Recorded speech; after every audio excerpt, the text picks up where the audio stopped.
সোমবার 30শে অগ্রহায়ণ গোপাল পুজো। সেই উপলক্ষে গোপাল ঠাকুরের মূর্তি নির্মাণের শেষ পর্যায়ের কাজ চলছে।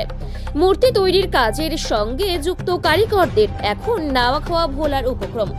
যে করেই হোক না কেন সোমবারের মধ্যে মূর্তি তৈরি করে উদ্যোক্তাদের দিতে হবে।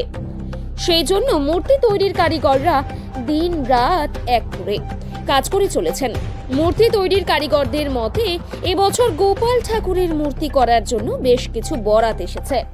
মূলত এই সমস্ত বরাতগুলি এসেছে গৃহস্থদের বাড়ি থেকে। সনাতনী গোপাল পুজো বালুরঘাট তথা দক্ষিণ দিনাজপুরে প্রায় প্রত্যেকটি ঘরেই হয়।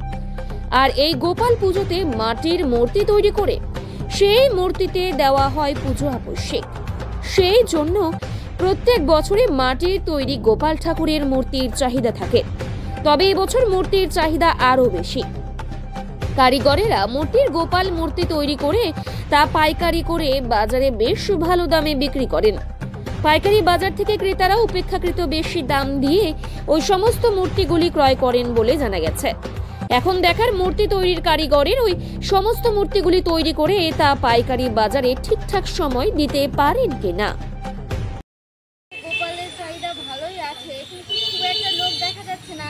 কালকে যেহেতু মার পুজো আছে, তো আজকে হয়তো বিকাল থেকে হবে, এখনো খুব একটা লোক আসছে না।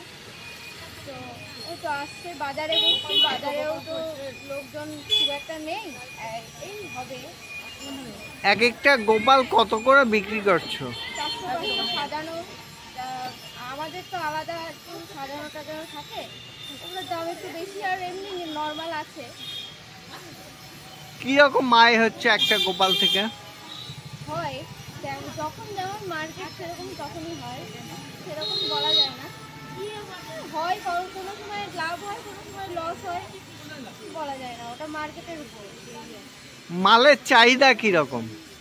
চাহিদা আছে, এখন তো খুব একটা সব পিতলের সব গোপাল টোপাল নেই, তো এখন খুব একটা চাহিদা থাকে না।